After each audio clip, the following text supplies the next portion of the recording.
Praise lord ಎಲ್ಲರಿಗೂ ನಂದು ಸಾಕ್ಷಿನ continue ಮಾಡ್ತಾ ಇದ್ದೀನಿ. ದೇವ್ರ ಕೃಪೆಯಿಂದ ಎಲ್ಲ ದೇವರಿಗೆ ಮಹಿಮೆ. ಇವತ್ತು ಲಾಸ್ಟ್ ಟೈಮ್ ನಾನು ಹೇಳಿದೆ ಹೇಗೆ ನಂದು ಫಸ್ಟ್ ಸೇವೆ ಸ್ಟಾರ್ಟ್ ಆಯಿತು. ದೇವ್ರು ಯಾವ ಥರ ನನಗೆ ಒಂದು ಕನಸನ್ನು ಕೊಟ್ಟರು. ಆ ಥರ ಅಲ್ಲಿ ಕನಸು ಕೊಟ್ಟದ ನಂತರ ನಾನು ನಮ್ಮ ಚರ್ಚ್ ಹುಡುಗಿ ಸಿಸ್ಟರ್ ಹತ್ರ ಮಾತಾಡಿದೆ, ನಮ್ಮ ಪಾಸ್ಟರ್ ಆಂಟಿ ಅಂಕಲ್ ಹತ್ರ ಮಾತಾಡಿದೆ. ನನಗೆ ಆ ಥರ ಸ್ವಲ್ಪ ಸಹಾಯ ಮಾಡಿದ್ರು ಎಂಬುದಾಗಿ ನಾನು ಶೇರ್ ಮಾಡಿದೆ. ಅದೇ ಥರ ನಾನು ಅಲ್ಲಿ ಹೋಗಿ ಆ ರೂಮೆಲ್ಲ ಕ್ಲೀನ್ ಮಾಡಿ ಆ ರೂಮ್ನಲ್ಲಿ ಇರೋದಕ್ಕೆ ನಾನು ಪ್ರಾರಂಭ ಮಾಡಿದೆ. ಪ್ರಾರಂಭ ಆದ ನಂತರ ನಾನಲ್ಲಿ ಹೋಗಿ ಡೈಲಿ ಪ್ರಾರ್ಥನೆ ಮಾಡೋದು, ಇರೋದು, ಆ ಥರ ಎಲ್ಲ ಪ್ರಾರಂಭ ಮಾಡಿದೆ. ಅದು ಏನು ಹಂಗೆ ಚರ್ಚ್ ರೇಷನ್ ಅದೆಲ್ಲ ಕೊಟ್ಟಿತ್ತು, ಅದು ಸ್ವಲ್ಪ ದಿನ ನನಗೆ ಇದಾಯಿತು. ಆದರೆ ನನ್ನ ಹತ್ರ ಏನೂ ಅರ್ನಿಂಗ್ ಇರಲಿಲ್ಲ.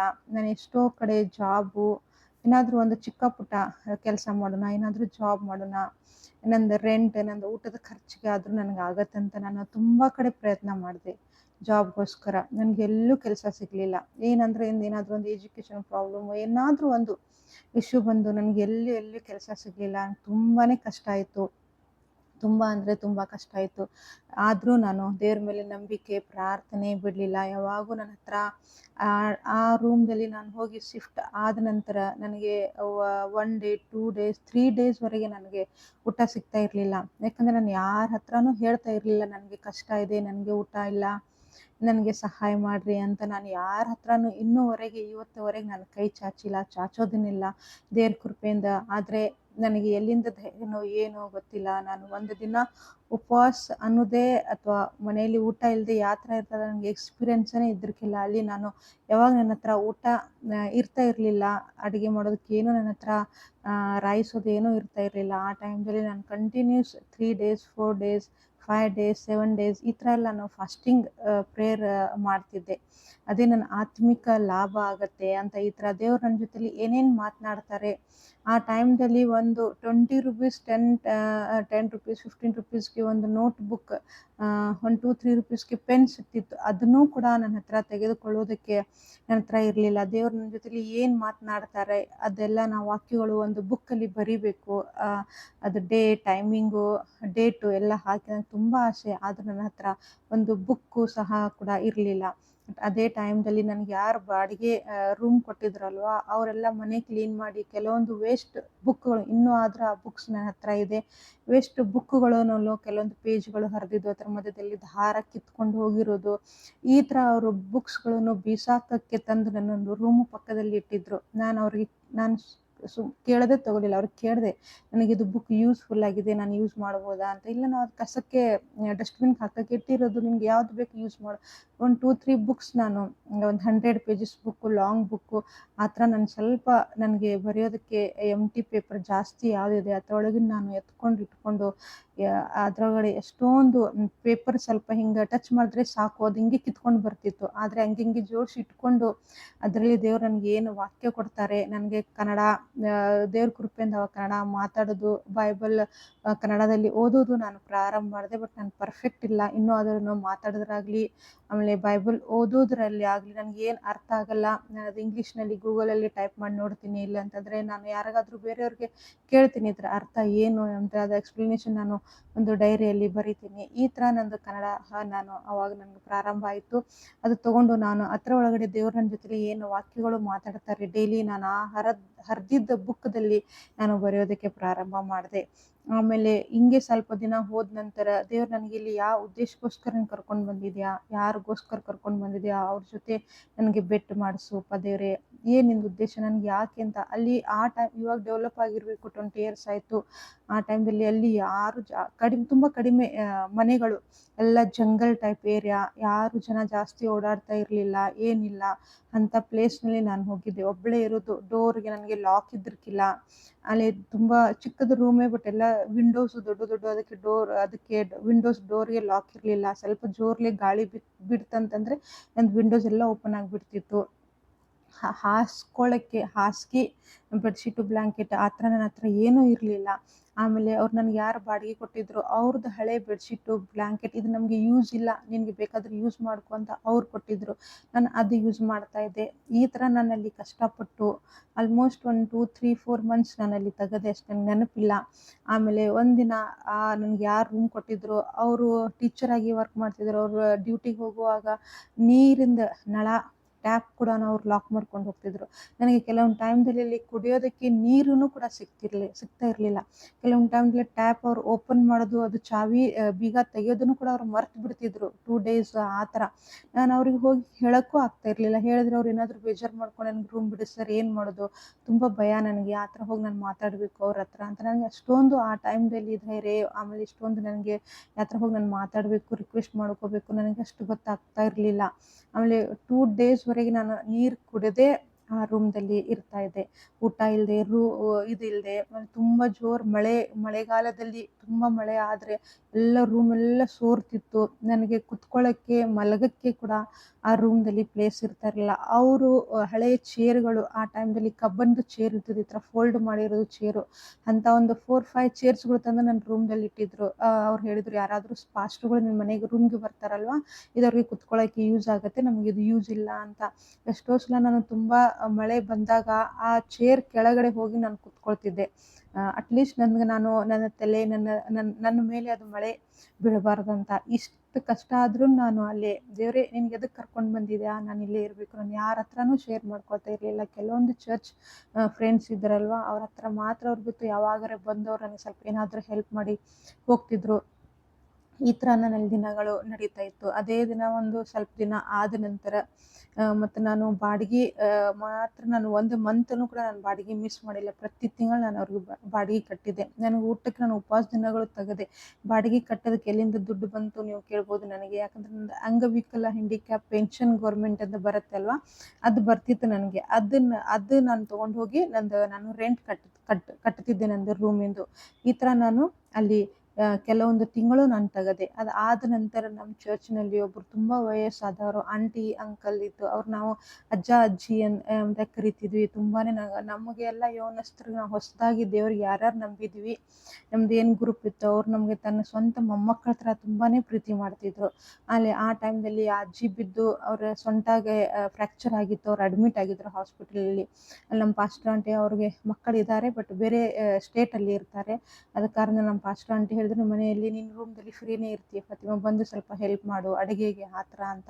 ಯಾಕಂದ್ರೆ ನಮ್ಮ ಪಾಸ್ಟರ್ ಆಂಟಿ ಅವ್ರಿಗೆ ಹಾಸ್ಪಿಟಲ್ಗೆ ನೋಡ್ಕೊಳ್ಳೋದು, ಅವ್ರಿಗೆ ಊಟ ಎಲ್ಲ ತೆಗೆದುಕೊಂಡು ಹೋಗೋದು, ಕೊಡೋದು, ಆ ಥರ ಅವ್ರು ಮಾಡ್ತಾಯಿದ್ರು. ನಾನು ಹೋಗಿ ಪಾಸ್ಟರ್ ಆಂಟಿಗೆ, ನಮ್ಮ ಆಂಟಿಗೆ ಅಡುಗೆಗೆ ಅದೆಲ್ಲ ಹೆಲ್ಪ್ ಮಾಡಿದ್ರೆ ಅವ್ರಿಗೆ ಸ್ವಲ್ಪ ಈಸಿ ಆಗುತ್ತೆ ಹಾಸ್ಪಿಟಲ್ಗೆ ಹೋಗೋದಕ್ಕೆ ಬರೋದಕ್ಕೆ ಅಂಥೇಳಿ ನನಗೆ ಆಂಟಿ ಹೇಳಿದರು. ಆಯಿತು ಆಂಟಿ ಅಂಥೇಳಿ ನಾನು 1 ವೀಕ್ ನಮ್ಮ ಪಾಸ್ಟರ್ ಆಂಟಿ ಮನೆಯಲ್ಲಿ ಹೋಗಿದ್ದೆ. ಅವ್ರಿಗೆ ಅಡುಗೆಗೆ ಅದೆಲ್ಲ ಹೆಲ್ಪ್ ಮಾಡ್ತಾಯಿದ್ದೆ. ಅಲ್ಲಿ ಆಂಟಿ ಅದು ಅಜ್ಜಿ ಏನು ಬಿದ್ದಿದ್ರಲ್ಲ, ಫ್ರ್ಯಾಕ್ಚರ್ ಆಗಿತ್ತು, ಅವ್ರಿಗೆ ಹಾಸ್ಪಿಟಲಲ್ಲಿ ಅವರ ಆಂಟಿ, ನಮ್ಮ ಪಾಸ್ಟರ್ ಆಂಟಿ ಅವ್ರಿಗೆ ನೋಡ್ಕೊಳ್ತಾ ಇದ್ರು. ಈ ಥರ ನಾನು ಹೋಗುವಾಗ ನನ್ನ ರೂಮ್ದಲ್ಲಿ ಅಷ್ಟೇ ಒಂದು 2-3 ಡ್ರೆಸ್ ನಂದು ಏನಿತ್ತು ಅಷ್ಟೇ ನಾನು ಅಲ್ಲಿ ಬಿಟ್ಟು, ಆಮೇಲೆ ಡೋರ್ ಲಾಕ್ ಕೂಡ ನನ್ನ ಹತ್ರ ಇದ್ದರೆ ಸುಮ್ಮನೆ ಹಿಂಗೆ ಬೋಲ್ಟ್ ಹಾಕ್ಕೊಂಡು ನಾನು ನಮ್ಮ ಆಂಟಿ ಮನೆಗೆ, ಪಾಸ್ಟರ್ ಆಂಟಿ ಮನೆಗೆ ಹೋಗಿಬಿಟ್ಟಿದ್ದೆ. ಆಮೇಲೆ ಆ ರೂಮ್ದಲ್ಲಿ ನನಗಿಂತ ಮುಂಚೆ ಒಂದು ಫ್ಯಾಮಿಲಿ ಇರ್ತಿತ್ತು, ಹಿಂದೂ ಫ್ಯಾಮಿಲಿ. ಅದು ನನಗೆ ಗೊತ್ತಿಲ್ಲ ಏನೋ, ಹಸ್ಬೆಂಡ್ ವೈಫ್ಸು ಅವರು ಪ್ರೀತಿ ಮಾಡಿ ಮದುವೆಯಾಗಿ ಅವ್ರಿಗೊಂದು ಯಶ್ ಅನ್ನೋದು ಒಂದು 8-9 ವರ್ಷದ ಮಗು ಇತ್ತು. ಆಮೇಲೆ ಅವರು ಗಂಡ ಹೆಂಡತಿ ಜಗಳ ಮಾಡಿಕೊಂಡು ಸಪ್ರೇಟ್ ಆಗಿದ್ರು. ಅದು ನನಗೇನು ವಿಷಯ ಗೊತ್ತಿದ್ದಿರ್ಕಿಲ್ಲ, ಅವ್ರ ರೂಮ್ದಲ್ಲಿ ಮೊದಲು ಇರ್ತಿದ್ರು ಏನು ಅಂತ. ಬಟ್ ಅದು ಯಾರು ಅದು ರೂಮ್ದಲ್ಲಿ ಇರ್ತಿದ್ರಲ್ವ, ಆ ಒಬ್ಬರು ದೀದಿ ಬಂದು ಡೈಲಿ ಆ ರೂಮನ್ನು ನೋಡ್ಕೊಂಡು ಹೋಗ್ತಿದ್ರು. ಇಲ್ಲಿ ಯಾರು ಇರ್ತಾ ಇದ್ದಾರೆ ಏನು ಅಂತದ, ಲಾಕನ್ನು ಹಾಕಲ್ಲ, ಬೋಲ್ಟ್ ತೆಗೆದು ಇದಿಷ್ಟು ಚಿಕ್ಕದ ಪಾತ್ರೆ ಸಾಮಾನಿದೆ, ಇಲ್ಲಿ ಯಾರೋ ಒಬ್ರು ಇದ್ದಾರೆ, ಆಮೇಲೆ ಲೇಡೀಸ್ ಬಟ್ಟೆ ಇದೆ, ಈ ಥರ ಅವಳು ಡೈಲಿ ಬಂದು 1 ವೀಕ್ ನನ್ನನ್ನು ನೋಡಿಕೊಂಡು ಹೋಗ್ತಾ ಇದ್ಲು ಅವಳು ಬಂದು. ಆಮೇಲೆ 1 ವೀಕ್ ಆದ ನಂತರ ನಾನು ನಮ್ಮ ಪಾಸ್ಟರ್ ಆಂಟಿ ಮನೆಯಿಂದ ಬಂದು ರೂಮ್ದಲ್ಲಿ ಇರೋದಕ್ಕೆ ಪ್ರಾರಂಭ ಮಾಡಿದೆ. ತುಂಬ ನಡ್ಕೊಂತು ಬಸ್ ಸ್ಟಾಪಿಂದ ಬಂದು ನಾನು ಸುಸ್ತಾಗಿ ಈ ಥರ ಗೋಡೆಗೆ ಹೊರ್ಕೊಂಡು ನಾನು ಕುತ್ಕೊಂಡು ನೀರು ಕುಡಿತಾ ಇದ್ದೆ. ಆ ಟೈಮ್ದಲ್ಲಿ ಅವಳು ಬಂದು ನನಗೆ ಡೋರ್ ನಾಕ್ ಆಯಿತು. ನಂದು ನಾಕ್ ಆದ ತಕ್ಷಣ ಓಪನ್ ಮಾಡಿದೆ. ಆಮೇಲೆ ನೀವು ಯಾರು ಅಂತ ಕೇಳಿದ್ಲು ಅವಳು. ನಾನು ಈ ರೂಮ್ದಲ್ಲಿ ಬಾಡಿಗೆ ಹೊಸದಾಗಿ ಬಂದಿದ್ದೀನಿ ಅಂತ ನಾನು ಅವಳಿಗೆ ಹೇಳಿದೆ.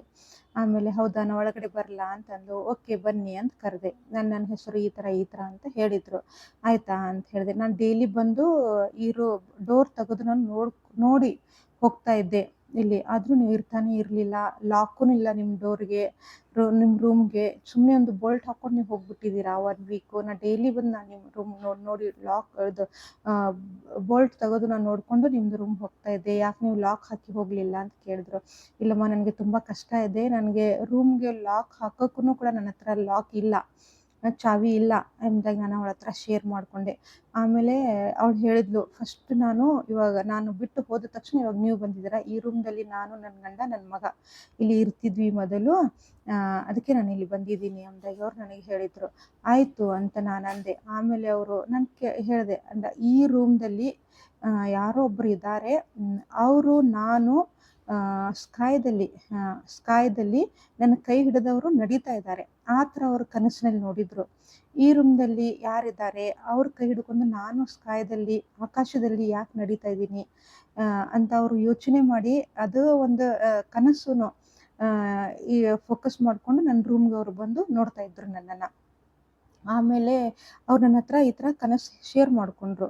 ನಾನು ಕನಸಿನಲ್ಲಿ ನೀವು ಬಂದಿದ್ರಿ, ನಿಮ್ಮ ಕೈ ಹಿಡಿದು ನಾನು ಸ್ಕಾಯದಲ್ಲಿ ಆಕಾಶದಲ್ಲಿ ನಾನು ನಡೀತಾ ಇದ್ದೆ, ಅದಕ್ಕೆ ಈ ರೂಮ್ದಲ್ಲಿ ಯಾರಿದ್ದಾರೆ, ನಾನು ಯಾಕೆ ಅವ್ರ ಕೈ ಹಿಡಿದು ನಡೀತಾ ಇದ್ದೆ ಆಕಾಶದಲ್ಲಿ ಅಂತ ನಾನು ನಿಮ್ಮನ್ನು ಭೇಟಿಯಾಗೋ ನಾನು ನೋಡೋಣ ಅಂಥೇಳಿ ನಾನು ಇಲ್ಲೇ ಬಂದೆ ಅಂಥೇಳಿ ಅವ್ರು ನನ್ನ ಹತ್ರ ಶೇರ್ ಮಾಡಿಕೊಂಡ್ರು. ಅಲ್ಲಿ ಅವ್ರಿಗೆ ಹಿಂದಿ ಕನ್ನಡ ಅಷ್ಟು ಬರ್ತಾ ಇರಲಿಲ್ಲ, ಹಿಂದಿ ನಾವು ಮಾತಾಡ್ತಾಯಿದ್ವಿ. ನನಗೂ ಹಿಂದಿ ಬರೋದು ಕಾರಣದಿಂದ ನಾವು ತುಂಬ ಕಮ್ಯುನಿಕೇಷನ್, ತುಂಬ ಕ್ಲೋಸ್ ಫ್ರೆಂಡ್ ಆದ್ವಿ. ಡೈಲಿ ಅವ್ರು ನನ್ನ ಹತ್ರ ಬರೋದು. ಆಮೇಲೆ ನಾನು ಅವ್ರಿಗೆ ನಾನು ಸಾಕ್ಷಿ ಹೇಳಿದೆ. ಆಮೇಲೆ ಅವ್ರು ನನಗೆ ಒಂದು ಪ್ರಶ್ನೆ ಕೇಳಿದ್ರು, ನಿನಗೆ ಎಷ್ಟೊಂದು ಕಷ್ಟ ಇದೆ ಈ ರೂಮ್ದಲ್ಲಿ, ನಿನಗೆ ಊಟ ಸಿಗ್ತಾ ಇಲ್ಲ ಅಂತ ಹೇಳ್ತಾ ಇದೀಯಾ, ಕುಡಿಯೋಕ್ಕೆ ನೀರು ಸಿಗ್ತಾ ಇಲ್ಲ ಅಂತ ಹೇಳ್ತಾ ಇದೀಯಾ, ನಿನ್ನ ಹತ್ರ ಪಾತ್ರೆ ಸಾಮಾನೂ ಕೂಡ ಏನೂ ಇಲ್ಲ, ಜಾಸ್ತಿ ಒಂದು 2-3 ಅಷ್ಟೇ ಇದೆ, ಬಟ್ಟೆನೂ ಕೂಡ ಇಲ್ಲ, ನಿನ್ನ ಹತ್ರ ದುಡ್ಡನ್ನು ಕೂಡ ಇಲ್ಲ ಅಂತ ನನಗೆ ಅನಿಸ್ತದೆ, ಆದರೂ ನೀನು ಇಷ್ಟೊಂದು ಸಂತೋಷ ಹೇಗೆ ನಿನ್ನ ಒಳಗಡೆ ಅಂತ ಅವಳು ನನಗೆ ಪ್ರಶ್ನೆ ಕಾಡಿಸ್ತಾ ಇದೆ ಮನೆಗೆ ಹೋದ ನಂತರ ಅಂತ ಕೇಳಿದ್ಲು ಅವಳು ನನಗೆ. ಆಮೇಲೆ ಅದಕ್ಕೆ ನೋಡು, ನನ್ನ ಹತ್ರ ಹಣ ಇರಲಿ ಬೇಕಾದರೆ ಬಿಡಲಿ, ದುಡ್ಡು ಇರಲಿ ಬೇಕಾದರೆ ಬಿಡಲಿ, ನನ್ನ ಹತ್ರ ಯೇಸು ಸ್ವಾಮಿ ಇದ್ದಾರೆ. ಆ ದೇವ್ರು ನನಗೆ ಇಷ್ಟೊಂದು ಶಾಂತಿ, ಸಮಾಧಾನ, ಸಂತೋಷ ಕೊಟ್ಟಿರೋದು. ಆ ದೇವ್ರಿಗೋಸ್ಕರ ನಾನು ಇವತ್ತು ಬದುಕಿದ್ದೀನಿ, ಆ ದೇವ್ರಿಗೋಸ್ಕರ ನಾನು ಮುಂದೆ ಬದುಕ್ತೀನಿ. ಆ ದೇವ್ರು ನನಗೆ ಜೀವನ ಕೊಟ್ಟಿದ್ದಾರೆ, ಅವರು ನನಗೆ ಇಲ್ಲಿ ಕರ್ಕೊಂಡು ಬಂದಿದ್ದಾರೆ. ಅವ್ರು ಕರ್ಕೊಂಡು ಬಂದಿದ್ದಕ್ಕೆ ನಾನು ಇಲ್ಲಿ ಇವತ್ತು ಈ ರೂಮ್ದಲ್ಲಿ ಬಂದು ನಿನ್ನ ಜೊತೆಲಿ ಮಾತಾಡ್ತಾ ಇದ್ದೀನಿ ದೀದಿ ಅಂತ ಹೇಳಿ ನಾನು ಅವ್ರ ಹತ್ರ ಶೇರ್ ಮಾಡಿದೆ. ಅಷ್ಟು ಸಂತೋಷಕ್ಕೆ ಕಾರಣ ಏನು ಅಂತ ಕೇಳಿದ್ರು ನನಗೆ. ನಾನು ತುಂಬ ಸಂತೋಷವಾಗಿ ನಗತಾನೆ ಅವ್ರ ಜೊತೆಲಿ ಮಾತನಾಡ್ತಾ ಇದ್ದೆ. ಎಷ್ಟು ಕಷ್ಟಗಳು ಇದ್ರೂ ಕೂಡ, ನಾನು ಉಪವಾಸ ಇದ್ದರು, ನೀರಿಲ್ಲ, ದುಡ್ಡಿಲ್ಲ, ಬಟ್ಟೆ ಇಲ್ಲ, ನನ್ನ ಹತ್ರ ಏನೂ ಇದ್ದಿರ್ಕಿಲ್ಲ. ನನಗೆ ಮಲಗಕ್ಕೆ ಕೂಡ ಒಂದು ರೂಮ್ ಇತ್ತು ಹೆಸರಿಗೆ, ಬಟ್ ಮಲಗಕ್ಕೂ ಕೂಡ ನನಗೆ ಆ ರೂಮ್ದಲ್ಲಿ ಸ್ಥಳ ಇದ್ದಿರ್ಕಿಲ್ಲ. ಅಷ್ಟೆಲ್ಲ ಕಷ್ಟಗಳು ಇದ್ಕೊಂಡು ನೀನು ಇಷ್ಟೊಂದು ಸಂತೋಷವಾಗಿದೆ ಅಂದರೆ ತುಂಬಾನೇ ಏನೋ ನಿನ್ನ ಒಳಗಡೆ ಇದೆ ಆ ಥರ ಪವರ್ ಅಂತ ಕೇಳಿದ್ಲು ಅವಳು ನನಗೆ. ಇದೇ ಒಂದು ಪಾಯಿಂಟು. ನಾನು ಅವ್ರ ಜೊತೆ ಫ್ರೆಂಡ್ಶಿಪ್ ಮಾಡಿಕೊಂಡು ಡೈಲಿ ನನ್ನ ರೂಮ್ ಒಳಗೆ ವಿಸಿಟ್ ಮಾಡೋದು, ನನ್ನ ಹತ್ರ ಬಂದು ಕೂತ್ಕೊಳ್ಳೋದು, ಮಾತಾಡೋದು. ಆಮೇಲೆ ನಾನು ಅವಳಿಗೆ ನಾನು ಸಾಕ್ಷಿ ಹೇಳೋದು ಪ್ರಾರಂಭ ಮಾಡಿದೆ. ನಾನು ಸಾಕ್ಷಿ ಹೇಳ್ತಾ ನಾನು ಅವಳಿಗೆ ಸುವಾರ್ತೆನೇ ಹೇಳಿದೆ. ಸುವಾರ್ತೆ ಹೇಳಿದ ನಂತರ ಅವ್ರು ನನಗೆ ರಿಕ್ವೆಸ್ಟ್ ಮಾಡಿಕೊಂಡು, ಡೈಲಿ ನನಗೋಸ್ಕರ ನೀನು ಪ್ರಾರ್ಥನೆ ಮಾಡ್ತೀಯಾ ಅಂತ. ಆಯಿತು ದೀದಿ, ನೀ ಡೈಲಿ ಬಾ, ನಾನು ನಿನಗೋಸ್ಕರ ಪ್ರಾರ್ಥನೆ ಮಾಡ್ತೀನಿ. ನನ್ನ ಜೀವನದಲ್ಲಿ ಏನು ಪ್ರಾಬ್ಲಮ್ಸ್ ಇದೆ, ನಾನು ಏನು ಕಷ್ಟಗಳಿಂದ ದಾಡ್ತಾ ಇದ್ದೀನಿ, ನೀನು ದೇವ್ರು ಅದಕ್ಕೆ ಬಿಡುಗಡೆ ಕೊಡ್ತಾರಾ, ಯೇಸು ಸ್ವಾಮಿ ಬಿಡುಗಡೆ ಕೊಡ್ತಾರಾ ಅಂತ ಕೇಳಿದ್ಲು. ಖಂಡಿತವಾಗಿ ದೇವ್ರು ಬಿಡುಗಡೆ ಕೊಡ್ತಾರೆ, ನೀನು ನಂಬಬೇಕು, ನನ್ನ ಜೊತೆ ನೀನು ಪ್ರಾರ್ಥನೆ ಮಾಡಬೇಕು ಅಂದಾಗ ನಾನು ಅವಳಿಗೆ ಎಂಕರೇಜ್ ಮಾಡಿದೆ. ಆಯಿತು, ನಾನು ಡೈಲಿ ನಿನ್ನ ರೂಮ್ಗೆ ಬರ್ತೀನಿ, ನಾಳಿಂದ ನನ್ನ ಮಗನಿಗೆ ಕರ್ಕೊಂಡು ಬರ್ತೀನಿ, ನನ್ನ ಮಗನ ಕರ್ಕೊಂಡು ನಾನು ಪ್ರಾರ್ಥನೆ ಮಾಡೋಣ ಇಬ್ಬರು ಕೂಡಿ, ಮತ್ತು ನನಗೆ ಬಿಡುಗಡೆ ಬೇಕು ಇದರಿಂದೆಲ್ಲ, ನಾನು ಇದರಿಂದ ಆಚೆ ಬರಬೇಕು, ನನ್ನ ಗಂಡನ ಜೊತೆಲಿ ನಾನು ಸೇರಬೇಕು, ಮತ್ತು ನನ್ನ ಕುಟುಂಬನೂ ರೀಬಿಲ್ಡ್ ಆಗಬೇಕು, ನಿನ್ನ ದೇವರು ಯೇಸು ಸ್ವಾಮಿ ನನ್ನ ಕುಟುಂಬನ ಕಟ್ಟಬೇಕು ಎಂದಗಳು ಬಿಟ್ಲು ನನ್ನ ಎದುರುಗಡೆ. ಆಮೇಲೆ ಆಯಿತು ದೀದಿ, ನೀನು ಬಾ, ಡೈಲಿ ನಾವು ಮಾಡೋಣ ಪ್ರಾರ್ಥನೆ ಅಂತೇಳಿ. ನಿಜವಾಗ್ಲೂ ಅವಳಿಗೆ ಅಷ್ಟು ಕನ್ನಡ ಅರ್ಥ ಆಗ್ತಿತ್ತು, ಬಟ್ ಹಿಂದಿಯಲ್ಲಿ ಆದರೆ ನಾನು ಹೇಳಿದೆ, ನನಗೆ ಹಿಂದಿಯಲ್ಲಿ ಪ್ರೇಯರ್ ಬರಲ್ಲ, ನಾನು ಕನ್ನಡದಲ್ಲಿ ನಾನು ಪ್ರಾರ್ಥನೆ ಮಾಡೋದು. ಆಯಿತು ಅಂತೇಳಿ ಡೈಲಿ ನನ್ನ ಜೊತೆ ಪ್ರೇಯರ್ ಮಾಡಿ ಅವಳು ಕೂಡ ಮರಾಠಿಲಿ, ಹಿಂದಿಯಲ್ಲಿ ಪ್ರಾರ್ಥನೆ ಮಾಡೋದು, ದೇವರಲ್ಲಿ ಬೆಳೆಯೋದು, ಚರ್ಚ್ಗೆ ಬರೋದು ಪ್ರಾರಂಭ ಮಾಡಿದ್ರು. ಸಂಡೇ ನನ್ನ ಜೊತೆ ಚರ್ಚ್ಗೆ ಬಂದು ನಾವು ಸ್ವಂತ ಒಂದು ಅಕ್ಕ ಮತ್ತು ತಂಗಿ ಥರ ನಮ್ಮದು ಒಂದು ಬಾಂಡ್, ರಿಲೇಷನ್ಶಿಪ್ ಆಯಿತು. ಈ ಥರ ದೇವರು ನನಗೆ ಆ ಒಂದು ಕುಟುಂಬಗೋಸ್ಕರ, ಆ ಒಂದು ಕುಟುಂಬ ರೀಬಿಲ್ಡ್ ಮಾಡೋದಕ್ಕೋಸ್ಕರ, ಆ ಟೈಮ್ದಲ್ಲಿ ಕುಟುಂಬ ಅಂದರೆ ಏನು, ಗಂಡ ಹೆಂಡತಿ ಅಂದರೆ ಏನು, ಅವರು ಯಾವ ಥರ ಪ್ರಾಬ್ಲಮ್ ಸಾಲ್ವ್ ಮಾಡಬೇಕು, ಯಾವ ಥರ ಪ್ರಾರ್ಥನೆ ಮಾಡಬೇಕು, ನನಗೆ ಏನಂದರೆ ಏನೂ ಗೊತ್ತಿಲ್ಲ. ಬಟ್ ದೇವ್ರು ನನಗೆ ತುಂಬ ಅದ್ಭುತವಾಗಿ ಆ ಒಂದು ದೀದಿಯ ಜೀವನದಲ್ಲಿ ನನ್ನನ್ನು ಉಪಯೋಗ ಮಾಡಿದ್ರು. ಅಂಥ ಕಷ್ಟ ಕಣ್ಣೀರದಲ್ಲಿಯೂ ಕೂಡ ನನಗೆ ದೇವರು ತನ್ನ ಸೇವೆಯಲ್ಲಿ ಉಪಯೋಗ ಮಾಡಿದ್ರು. ಆತನ ಉದ್ದೇಶದಲ್ಲಿ ಕರೆದುಕೊಂಡು ಹೋಗಿದ್ದು ದೇವರು ಪೂರೈಸಿದ್ರು. ಆ ನಂತರ ಇನ್ನೂ ಅದೇ ರೂಮ್ದಲ್ಲಿ ನನ್ನ ಜೊತೆಲಿ ಏನೇನು ನಾನು ಕಷ್ಟಪಟ್ಟೆ, ಯಾರು ನನಗೆ ಏನೇನು ಎಂಥ ಮಾತುಗಳು ಆಡಿದ್ರು, ಆ ದೀದಿ ಜೀವನ ಹೇಗೆ ರೀಬಿಲ್ಡ್ ದೇವ್ರು ಮಾಡಿದ್ರು, ಯಾವ ಥರ ದೇವ್ರು ಅವಳಿಗೆ ಬಿಡುಗಡೆ ಕೊಟ್ಟರು, ಎಲ್ಲ ಅವಳು ಏನು ಮಿಸ್ಟೇಕ್ಸು ತಪ್ಪುಗಳು ಮಾಡ್ತಾಯಿದ್ರು, ಯಾವ ಥರ ಅವ್ರ ಹಸ್ಬೆಂಡ್ ಬಂದು ಅವರನ್ನು ಕರ್ಕೊಂಡು ಹೋಗಿ ಅವರೊಂದು ಕುಟುಂಬವನ್ನು ಕೊಟ್ಟಿದ್ರು, ಅದು ನಾನು ಮುಂದಿನ ವಿಡಿಯೋದಲ್ಲಿ ನಾನು ಶೇರ್ ಮಾಡ್ತೀನಿ. ದೇವರು ಈ ಥರ ನನಗೆ ಅಲ್ಲಿ ಆಶೀರ್ವಾದ ಮಾಡಿದ್ರು. ನನ್ನ ಹತ್ರ ಆ ಟೈಮ್ದಲ್ಲಿ ಕಣ್ಣೀರು ಬಿಟ್ಟು ಬೈಬಲ್ ಬಿಟ್ಟು ಏನೂ ಇರಲಿಲ್ಲ. ಬಟ್ ದೇವರು ನನ್ನ ಜೊತೆಲಿದ್ದರು. ದೇವ್ರ ಸಂತೋಷ, ದೇವ್ರ ಪ್ರಸನ್ನತೆ, ಆತನ ಪವಿತ್ರ ಆತ್ಮ ನಡೆಸುವಿಕೆ ನನ್ನ ಜೊತೆಯಲ್ಲಿತ್ತು. ನನ್ನ ಪ್ರಾರ್ಥನೆಗೆ ಉತ್ತರ, ಪ್ರತಿಯೊಂದು ನನ್ನ ಪ್ರಾರ್ಥನೆ ಉತ್ತರ ಅಲ್ಲಿ ಕೊಡ್ತಿತ್ತು. ಅಲ್ಲ, ಅಲ್ಲಿ ಬೈಬಲ್ ನೈಟ್ ಎಲ್ಲ ಓದಬೇಕಾದ್ರೆ ನನಗದ್ರ ಯಾವ ರೂಮ್ ಕೊಟ್ಟಿದ್ರಲ್ಲ, 9 ಗಂಟೆ ಮೇಲೆ ನೀನು ಲೈಟ್ ಯೂಸ್ ಮಾಡುವಂಗಿಲ್ಲ ಅಂತ ಹೇಳಿದ್ರು ನನಗೆ. ಯಾಕಂದ್ರೆ ನಾನು ಕರೆಂಟ್ ಬಿಲ್ ಅವ್ರು ನನಗೆ ಬೇಡ ಅಂತ ಹೇಳಿದರು. ಅದ ಕಾರಣದಿಂದ ಕರೆಕ್ಟ್ 9 o'clock ನಿನ್ನ ರೂಮಿಂದ ಲೈಟ್ ಆಫ್ ಮಾಡಬೇಕು. ರಾತ್ರಿ 12-1 ಗಂಟೆ ನಾನು ಬೈಬಲ್ ಓದೋದು, ಪ್ರಾರ್ಥನೆ ಮಾಡೋದು ನಾನು ಮಾಡ್ತಿದ್ದೆ. ಅಲ್ಲಿ ಇಲ್ಲ ನೀನು ಅಂಥೇಳಿ ನನಗೆ ಬಂದು ಒಂಥರ ಕೋಪದಿಂದ ಹೇಳಿ ಹೋಗ್ಬಿಟ್ರು ಅವರು. ತುಂಬ ಮನಸ್ಸಿಗೆ ನೋವಾಯಿತು. ಬಟ್ ದೇವ್ರ ಕೃಪೆಯಿಂದ ನನಗೆ ಅಷ್ಟು ನೆನಪಿಲ್ಲ. ಮೋಸ್ಟ್ಲಿ ಅದೇ ದಿದಿ ಇರ್ಬೋದು. ನಾನು ಅವ್ರ ಹತ್ರ ಶೇರ್ ಮಾಡಿಕೊಂಡೆ. ನೈಟ್ ಕ್ಯಾಂಡಲ್ ಇಲ್ಲ ನನ್ನ ಥರ, ಏನೂ ಇಲ್ಲ. ಅಂದರೆ ಕೆರೋಸಿನ್ ಹಾಕೋದು ಚುಮ್ನಿ ಅಂತ ಹೇಳಿ ಬರುತ್ತೆ ನಮ್ಮ ಊರ ಸೈಡು. ಅದು ಚುಮ್ನಿ ಅದರಲ್ಲಿ ಒಂದು ಬತ್ತಿ ಥರ ಹಾಕ್ತೀವಿ, ಅಥವಾ ಬಟ್ಟೆದನ್ನು ಕೂಡ ನಾವು ಅದರೊಳಗಡೆ ಹಾಕಬೇಕು. ಅದು ಕೆರೋಸಿನ್ದು ಚುಮ್ನಿ ಹಾಕಿ ಅದು ನಾನು ಒಂದು ಏನೋ ಒಂದು ಇದ್ರ ಮೇಲೆ ಇಟ್ಕೊಂಡು, ಅದು ಒಂದು ಕರೆಕ್ಟ್ 9 o'clock ನಾನು ಲೈಟ್ ಆಫ್ ಮಾಡಿ ಅದ್ರ ಮೇಲೆ ಅದು ಚುಮ್ನಿಯನ್ನು ಇಟ್ಕೊಂಡು ನಾನು ಬೈಬಲ್ ಓದ್ತಿದ್ದೆ, ನಾನು ಪ್ರಾರ್ಥನೆ ಮಾಡ್ತಿದ್ದೆ. ಅಲ್ಲಿ ಬಂದು ನನ್ನ ಕೊಲೆ ಮಾಡಿದ್ರು, ನನ್ನನ್ನು ಏನು ಬೇಕಾದ್ ಮಾಡಿದ್ರು, ನನಗೆ ಉಳಿಸೋರು ಕೂಡ ಯಾರು ಇರಲಿಲ್ಲ. ಯಾಕಂದರೆ ಅಷ್ಟು ಡೇಂಜರ್ ಪ್ಲೇಸ್ ಅದು ಇತ್ತಂತೆ. ನನಗದು ಏನೂ ಗೊತ್ತಿರಲಿಲ್ಲ.